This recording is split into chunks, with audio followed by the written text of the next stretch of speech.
for sure. Just a second, I'll share my screen. Is my screen visible? Yes, it is. Just give me a second.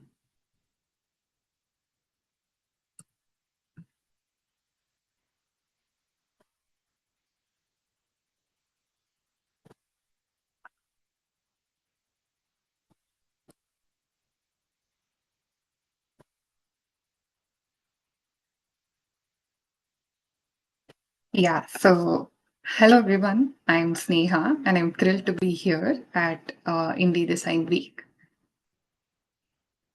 This year's theme, Hues, is such a powerful lens to explore color as it carries emotion, meaning, and even power in our designs. But here's the thing, color isn't accessible by default, and often we treat it like a finishing touch or a visual upgrade, but rather than a core part of how users experience and understand products.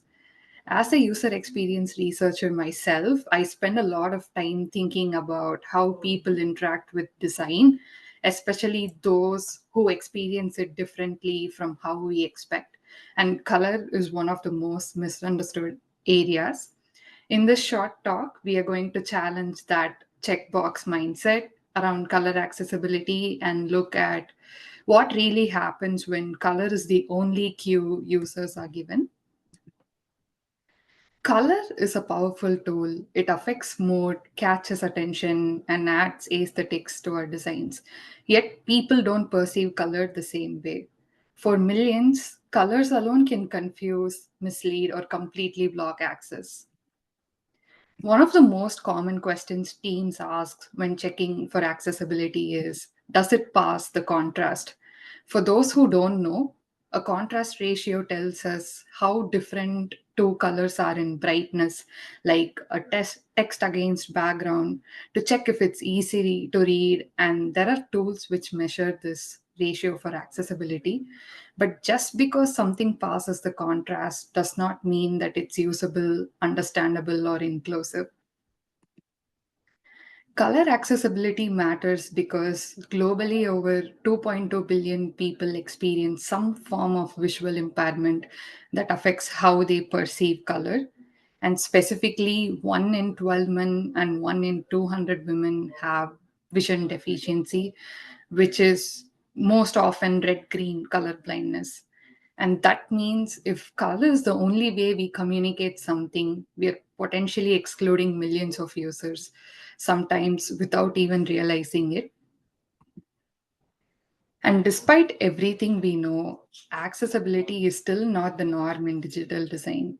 According to WebAIM, only 3% of websites actually meet basic accessibility standards. And even in teams that use design systems, fewer than half of them document how to use colors accessibly.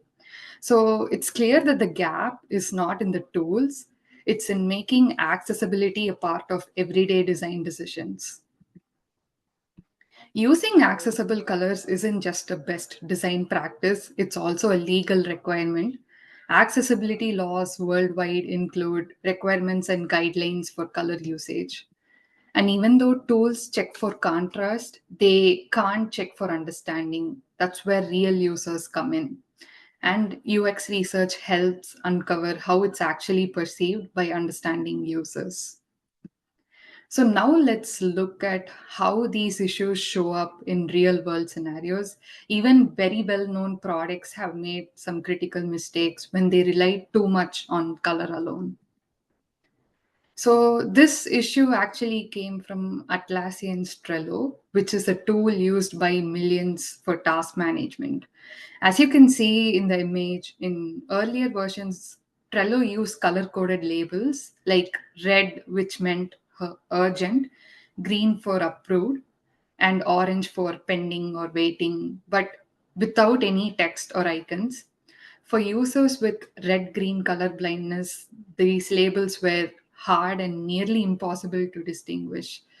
This is a classic case of assuming color alone can communicate the meaning. And in this case, this assumption left many users guessing. To their credit, Atlassian responded back to user feedback.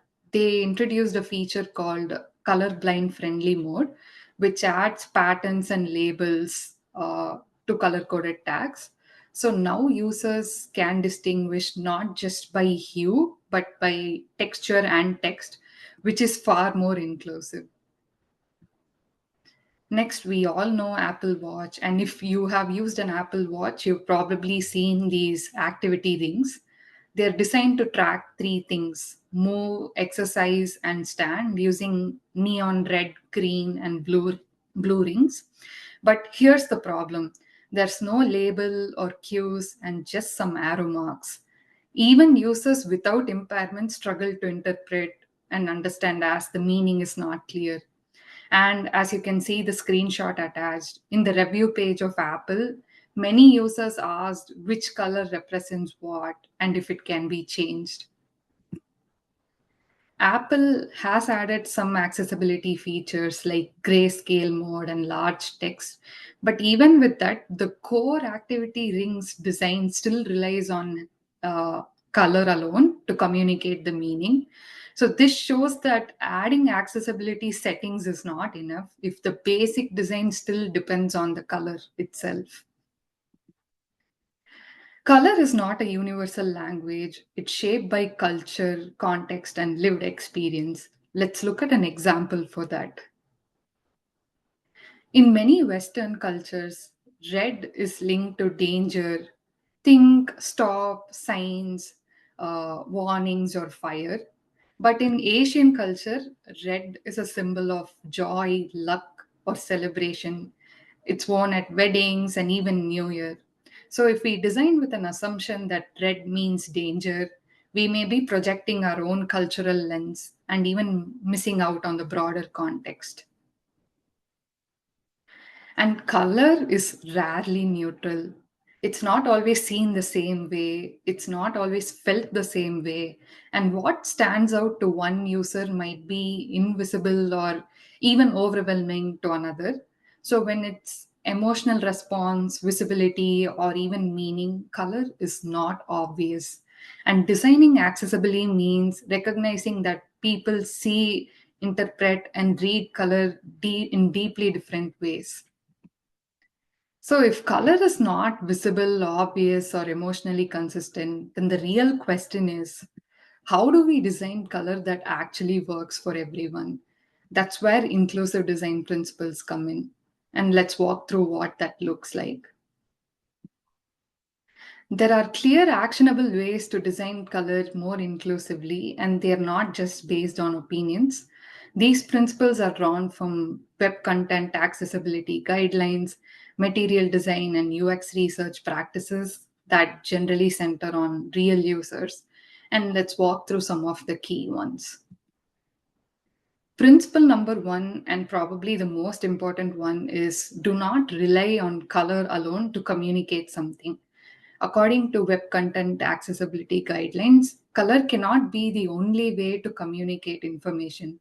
As you can see in this image, colors of product swatches are reinforced with text labels, so users do not have to guess what light green means, even if they cannot see it clearly. So, adding text, shapes, or icons ensures that everyone can understand, not those with perfect color vision alone. Principle number two is label data visuals directly. Color keys and legends are helpful, but they require users to constantly look back and forth and assume that they can distinguish colors clearly. So instead, placing the labels right inside the charts or graphs, like this example, reduces cognitive load and improves clarity for users with low color vision or color blindness, or simply those who just want to skim through information quickly. The third principle is about meeting users where they are by supporting system level themes. So, some users rely heavily on dark mode, like myself, to reduce eye strain, or high contrast themes to improve legibility.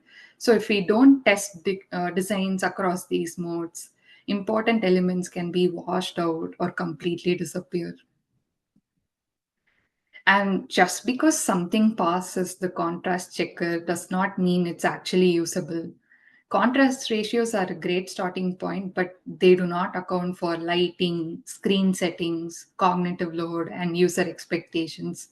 That's why we need to test designs in real world conditions with actual users, devices, and tasks.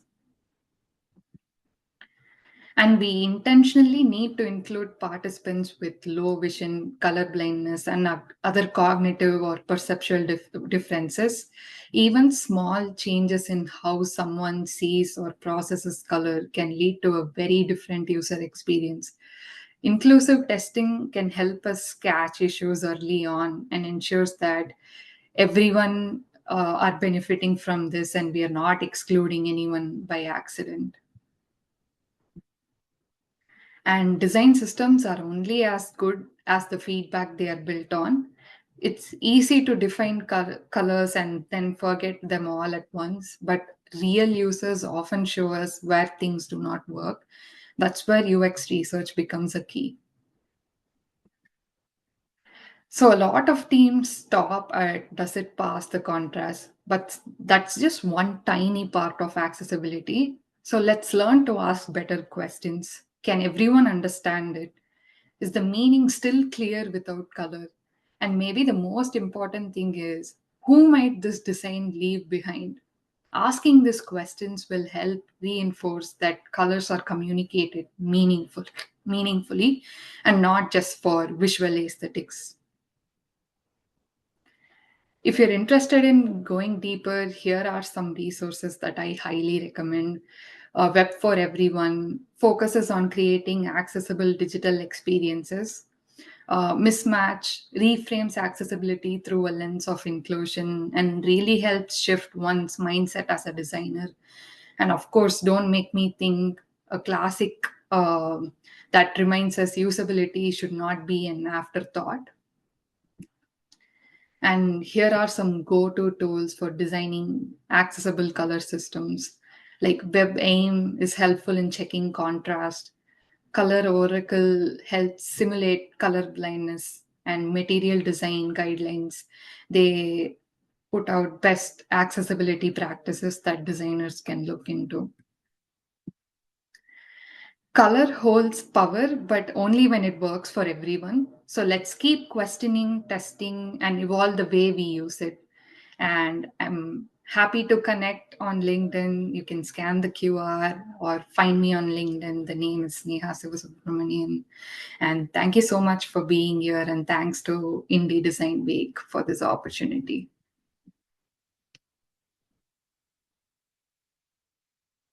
Awesome. You did great, Sneha. You presented a lot of points that I was like,